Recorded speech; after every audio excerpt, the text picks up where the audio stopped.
Zohran Mamdani can't dodge this anymore. Let's analyze this. But how does abolishing prisons or having open borders fit into that? Most of America won't go along with it. They're bad ideas. They're dangerous ideas. Folks, the DSA agenda is finally catching up with Mamdani. And more people are starting to realize just how absurd some of these policies really are. Even the party's co-chair got grilled over them in a recent interview. And today, we're breaking it all down. So if you believe truth isn't partisan, hit the subscribe button and let's jump right into it. But they're saying that if you're a socialist, you're not a Democrat. I mean, is there room in the party for both of these views? Yes, here I am. Here are so many more. And I think what makes our party a beautiful party is the fact that it's a big tent, that we have But you've also said it has to be a party with a spine, with a backbone. Yes, so even a tent has to stay up. Yes, so, you know, does it have to stand firmly for these ideas that you're talking about that others are calling dangerous? I think it has to stand for working people. And I think it has to be willing to fight for working people. Now, you know, there's been a lot of attention. One of the candidates you supported who won, who knocked off an incumbent Democrat, is Darlisa Villa-Chevalier. She said some very controversial things, including calling for the abolition of prisons, couldn't say whether or not somebody who had committed murder should be in prison, called for open borders against all deportations, including those of violent criminals. Are those positions that the Democratic Party could win on nationally? I think what the Democratic Party can win on nationally is a focus on working people. She would talk about how we have to invest in babies, not bombs. Now, this is the kind of interview where you wish the journalist would stop and ask Zohran what he actually means by half the terms he throws around instead of letting him hide behind slogans like working people. Even that phrase has a very specific meaning within the DSA. One of the materials on their own website relies on Karl Marx to define who belongs to the, quote, working class. Spoiler alert, there's no mention of the middle class anywhere in it. That's why it's worth paying attention to the language they use. They borrow terms most Americans are comfortable with to get their foot in the door.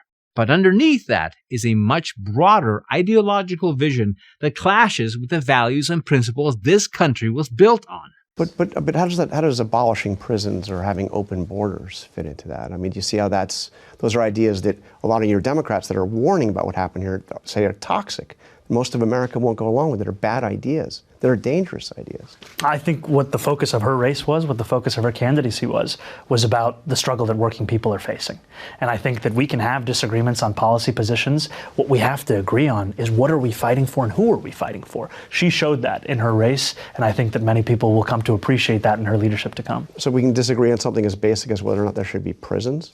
That's not your position. There are prisons, yes. And what we're also showing in this city is that safety is not something that's up for debate. It's something that we're actually delivering on. And I'm proud to be the mayor of a city that currently has the lowest recorded number of murders and shootings in recorded history in New York City. And for a lot of people who ask themselves, what does democratic socialism mean? It's the choice to extend democracy from the ballot box the rest of their lives. But in terms of what it means over these last 7 months, we've seen a city with democratic socialist principles at the heart of it within our administration. You know, Zohran and Kamala actually have something in common. They both lean heavily on word salads whenever the questions get tough. The difference is that Mamdani is a lot more charismatic, so people tend to let him get away with it. As for New York City's crime numbers, it's important to point out that even the city council has acknowledged the data is simply bad, with many violent crimes going unreported. Politico also covered that last year, and more recently, the city reporter claimed that top NYPD officials face, quote, intense pressure to reduce crime in their areas, creating incentives to downplay certain offenses. By the way, these figures get quietly revised later through press releases that never received the same attention as the original headlines claiming crime is down. In another interview, the DSA's co-chair was pressed on the group's absurd policies, and unlike Mamdani, he wasn't nearly as careful with his answers. Now, before we play that though, here's a quick word from today's sponsor. Alright, this one's strategic. Modern defense is only as strong as its supply chain. And right now, Washington is racing to close one of our biggest vulnerabilities. Almost every fighter jet, tank, missile, and advanced weapon system depends on tungsten. Yet we haven't commercially mined the metal in nearly a decade. That's why the White House is investing heavily to rebuild domestic supply. The Pentagon has already committed funding to restart U.S. tungsten production, while Trump signed Project Vault, which brings another $12 billion into critical minerals. Add another $30 billion announced to strengthen domestic supply chain, and the direction is clear. That's where Vault Strategic Mining comes in. Trading as KNOX in Canada and KNXFF in the US, the company is assembling what could become one of the most strategic tungsten portfolios in the country. Rather than searching for new deposits, Vault focuses on historic American mines, applying modern exploration to bring proven assets back to life. Its flagship project in Nevada operates under a defense minerals exploration contract during World War II, making this more than a new discovery story. It's about restoring a resource that once supported America's defense industry. Timing also matters a lot. Tungsten prices remain near record levels as governments look for a secure supply outside of China. Vault's flagship sits within one of North America's most productive historic tungsten belts, placing the company directly where demand and policy are beginning to align. If you want to learn more about them, click the link in the description. Special thanks to Vault Strategic Mining for making today's video possible. This new candidate for New York 13, Ms. Chevalier, she was part of a group on campus, a divestment group, and that group believes in, quote, nothing short of the total collapse of the structure of the American empire itself. Our goal is to eradicate Western civilization, to undermine and eradicate America. We act in full support of the Palestinian resistance and believe in unrest and violence in America. Are those ideas that the DSA also endorses? No, I don't think I would endorse that language. I think we are about expanding democracy in every part of our lives, and we want to democratically handle how militarized our society has become. So let's get more specific about what you mean in terms of policies. I mean, you admitted that abolishing the Senate is radical, but it's something you think that more people think is pretty reasonable. DSA is also on the record talking about the need to defund the police and freedom for all incarcerated people. Do you believe in anybody being incarcerated for any kind of crime? Okay, we'll get to his answer in a minute, but I want to point something out first. The people leading the DSA aren't stupid. They know exactly what they're doing. And while a lot of people still don't take them seriously, you should take their agenda at face value. Remember how many downplayed the BLM too? We all saw how successfully they pushed for defunding the police in many cities, which led to higher crimes. The key difference is that efforts were mostly local.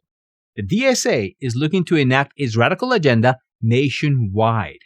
And it goes beyond open borders, shutting down prisons and abolishing ICE.